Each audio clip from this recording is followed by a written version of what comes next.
Dando continuidade à modificação trazida pelo pacote anticrime, nós temos o artigo 51.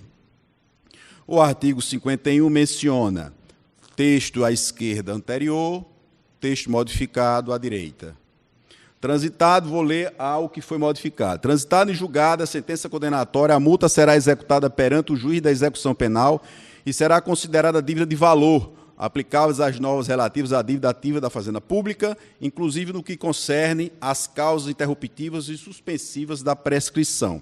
Na realidade, esta alteração é decorrente desta decisão do STF que está aí na tela para vocês. Na ADI, na ação declaratória de inconstitucionalidade, 3.150 do Distrito Federal, o relator Dias Toffoli, isso foi em plenário.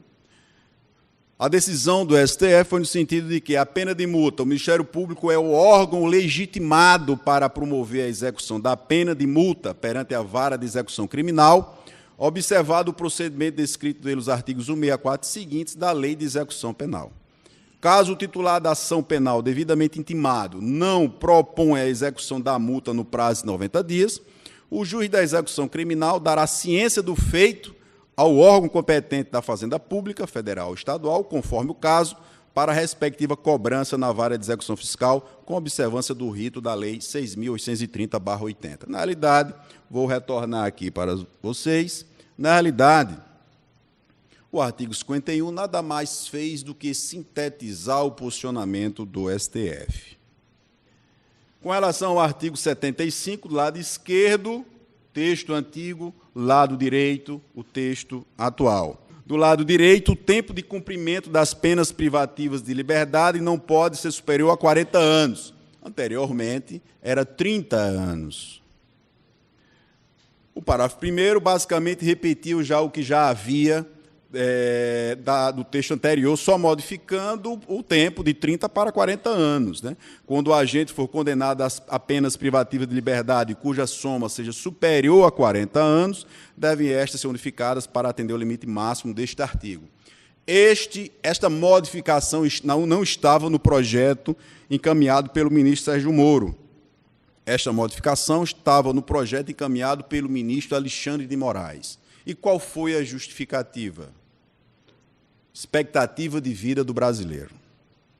A justificativa foi essa, que a expectativa de vida do brasileiro aumentou, consequentemente, o cumprimento máximo de pena também aumentou. Lembrando apenas o seguinte, que para a concessão de determinados benefícios, como progressão de regimes, livramento condicional, não se observa esse prazo de 40 anos, ok?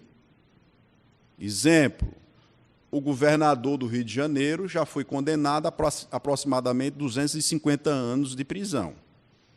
O tempo máximo de cumprimento dele será, no caso, 30 anos, porque o crime ocorreu antes dessa reforma. Mas benefícios de progressão de regime de livramento condicional tem que obedecer o prazo máximo da condenação, após as somatórias da pena. Ou seja, com certeza ele irá cumprir o regime fechado ao longo dos 30 anos. Tá? Salvo engano, o ex-governador do Rio de Janeiro, Sérgio Cabral, está preso desde 2016, salvo engano.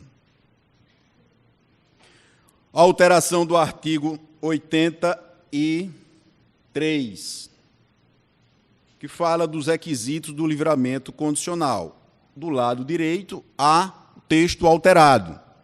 O juiz poderá conceder livramento condicional ao condenado à pena privativa de liberdade igual ou superior a 2 anos, desde que, comprovado o bom comportamento durante a execução da pena, não cometimento de falta grave nos últimos 12 meses, bom desempenho no trabalho que lhe foi atribuído e aptidão para prover a própria subsistência mediante trabalho honesto.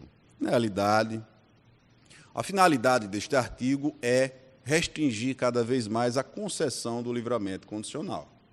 Há, inclusive, teses contrárias, há, inclusive, posicionamentos pela inconstitucionalidade deste artigo 83, sob o argumento de que esse artigo 83 praticamente inviabiliza a progressão da pena, não permite a concessão de um benefício que é o livramento condicional. Observe que no texto anterior, do lado esquerdo, comprovado comportamento satisfatório durante a execução da pena, que isso era na própria ficha do preso, que era determinado pelo diretor do presídio, da unidade prisional, pelo setor responsável pela unidade prisional, de bom comportamento, bom desempenho no trabalho que lhe foi atribuído e aptidão para prover a subsistência mediante trabalho honesto. Então, bom comportamento durante a execução penal, não cometimento de falta grave nos últimos 12 meses, porque há uma grande preocupação com relação a essas faltas graves, notadamente quanto às facções dentro das unidades prisionais. Obviamente que, quando se fala em falta grave, essa falta grave ela é regida por um procedimento administrativo, em que há contraditório, não se estabelece simplesmente a falta grave como um ato unilateral da unidade prisional. A letra C, bom desempenho no trabalho que lhe foi atribuído e aptidão para prover a própria subsistência mediante trabalho honesto. Com certeza, o livramento condicional os requisitos se tornaram muito mais rigorosos para a sua concessão. O artigo 91-A, que trata agora da perda de bens, né? O artigo 91-A, esse artigo não existia, né? Como a própria leitura que vocês observam, eu não coloquei a tabelazinha de esquerda e direita, porque justamente esse é um novo artigo, 91-A. Na hipótese de condenação por infrações às quais a lei comina em pena máxima superior a 6 anos de reclusão, poderá ser decretada a perda, como produto ou proveito do crime, dos bens correspondentes à diferença entre o valor do patrimônio do condenado e aquele que seja compatível com o seu rendimento lícito. Observem, na hipótese de condenação por infrações às quais a lei comine pena máxima superior a 6 anos. A lei comine pena máxima superior a 6 anos. Isso é a pena em abstrato, pena em abstrato. Pena em abstrato superior a 6 anos, praticamente todos os crimes contra a administração pública possuem penas acima de 6 anos. Corrupção ativa, corrupção passiva, peculato, concussão. Praticamente os mais importantes crimes contra a administração pública possuem penas acima de 6 anos, pena máxima acima de 6 anos. Poderá ser decretada a perda como produto ou proveito do crime dos bens correspondentes à diferença entre o valor do patrimônio do condenado e aquele que seja compatível com o seu rendimento lícito. O parágrafo 1º é interessante, o parágrafo 1º. Para efeito da perda prevista no caput deste artigo, entende-se por patrimônio do condenado todos os bens de sua titularidade ou em relação aos quais ele tenha o domínio e benefício direto ou indireto na data da infração penal ou recebidos posteriormente. Havia uma discussão muito grande, principalmente no âmbito do STJ, se o perdimento dos bens era a partir do crime. Ou seja, todos aqueles bens adquiridos antes do crime. O parágrafo único é claro, de sua titularidade ou em relação aos quais ele tem um domínio, benefício direto ou indireto, na data da infração ou recebidos posteriormente. Esse artigo ele veio pacificar, ele veio confirmar o entendimento do STJ. Ok? Inciso 2, transferidos a terceiros a título gratuito mediante contraprestação irrisória a partir do início da atividade criminosa. Observem que aqui é o caso dos laranjas. Muitas vezes, não sei se vocês já tiveram a oportunidade de estudar algo sobre a prática de lavagem de dinheiro.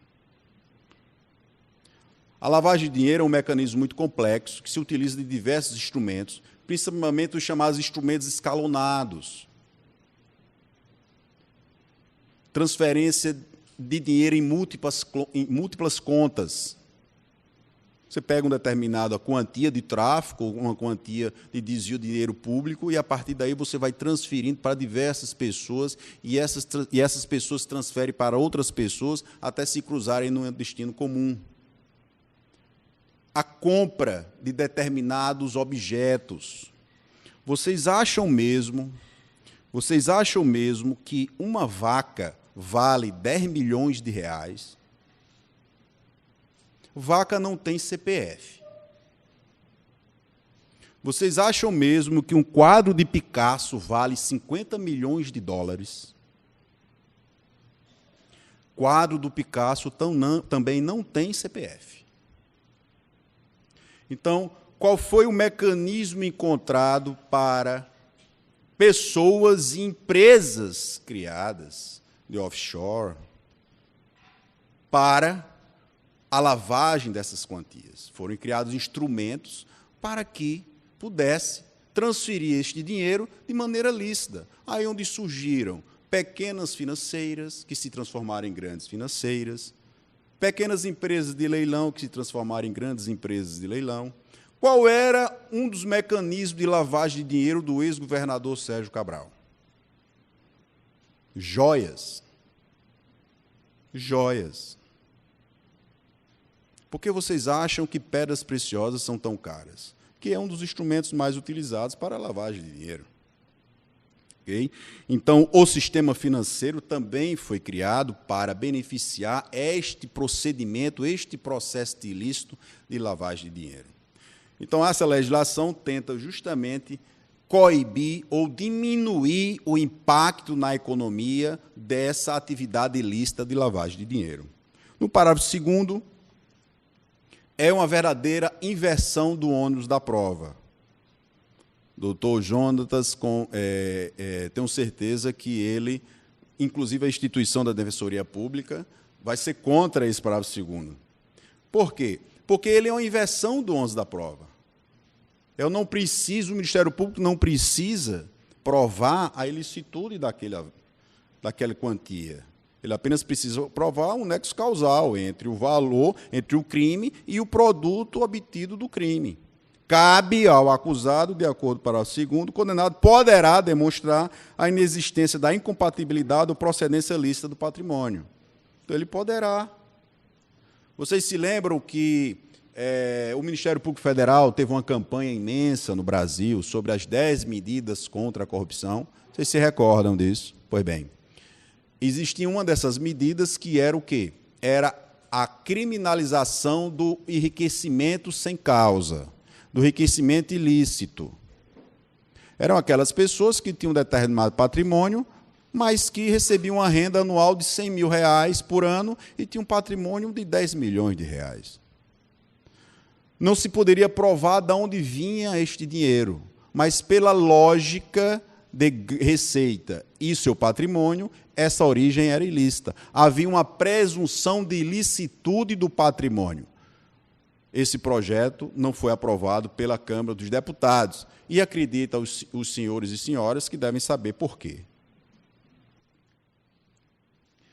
Com relação ao parágrafo 3º, a perda prevista neste artigo deverá ser requerida expressamente pelo Ministério Público quando o oferecimento da denúncia com indicação da diferença apurada. Aí eu pergunto. Observem. E se o Ministério Público não requerer? Não pode ser determinada a perda? O parágrafo 3º é claro, a perda prevista nesta deverá ser requerida expressamente pelo Ministério Público quando o oferecimento da denúncia. E é um ato processual preclusivo. A perda prevista neste artigo deverá ser requerida expressamente pelo Ministério Público quando o oferecimento da denúncia com indicação da diferença apurada. O parágrafo 3º determina expressamente que este requerimento tem que ser realizado no momento da denúncia. Aí eu volto a perguntar, e nos processos que já estão em trâmite? Este artigo 91 irá retroagir? Não por se tratar de uma pena, de um efeito da pena. Ok? Aí nós não podemos, temos que aplicar o princípio da irretroatividade. Nós não podemos aplicar a retroatividade mais gravosa no direito penal. Não é isso? Na sentença condenatória, o juiz deve decretar o valor da diferença apurada e especificar os bens cuja perda for decretada, e o parágrafo 5º são aspectos meramente formais. O 116 é um artigo muito importante. Do lado esquerdo, o texto antigo, do lado direito, o texto atual. O artigo 116 do Código Penal, todos esses artigos foram alterados que estamos mencionando agora, são artigos do Código Penal. O artigo 116, antes de passar em julgado a sentença final, a prescrição não corre. Inciso 1º foi vetado. Enquanto o agente cumpre pena no exterior, na pendência de embargos de declaração ou de recursos aos tribunais superiores, quando inadmissíveis, enquanto não cumprido ou não rescindido o acordo de não persecução penal. Com relação ao inciso 4º, enquanto não cumprido ou não rescindido o acordo de não persecução penal, esse tema será proferido pelo nosso colega, pelo nosso amigo Jonatas. Enquanto o agente cumpre pena no exterior, porque havia uma discussão na jurisprudência justamente em situações de cumprimento de pena no exterior.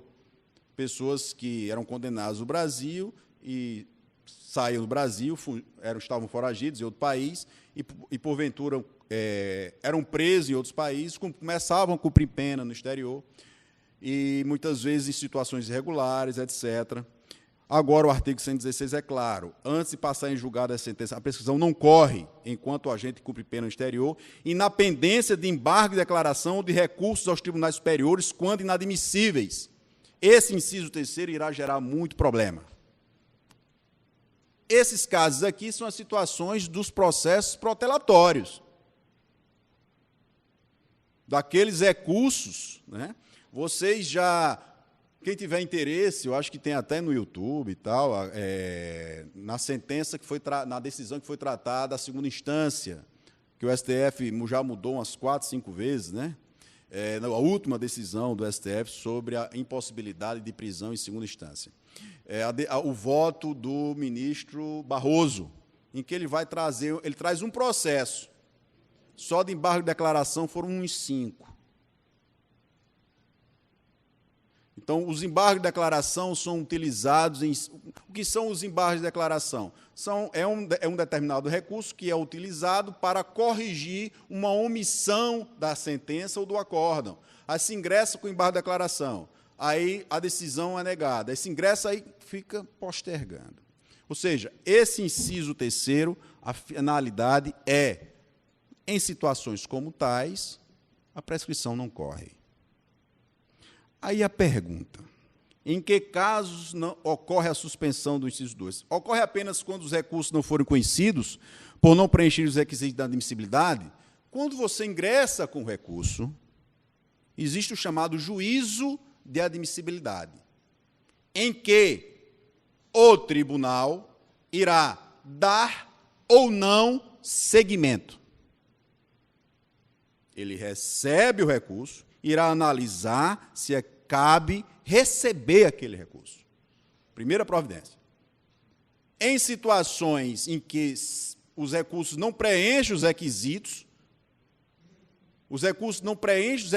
para análise do mérito, o tribunal não recebe o recurso, ele não dá seguimento ao recurso. Isso ocorre em sua grande maioria. Não se aplica aos casos em que houver apreciação do mérito recursal. Vamos imaginar que o tribunal recebeu o recurso, primeira fase. A segunda fase é o quê? Analisar o mérito. Dar ou não conhecimento do mérito. Então, são 2 fases. A pergunta é: e se o tribunal receber? E se o tribunal receber, mas não conhecer o mérito? Ainda assim se trata do inciso 2 de um recurso protelatório? Entendo que não. Entendo que não. E quando o recurso for da acusação? Porque muitas vezes você pode ter um recurso da acusação também protelatório, ou não. Então, eu entendo, data vênia ao posicionamento contrário, que o inciso 2 só se aplica na primeira situação, naquelas situações em que o recurso da defesa foram inadmissíveis, não deram seguimento ao recurso da defesa.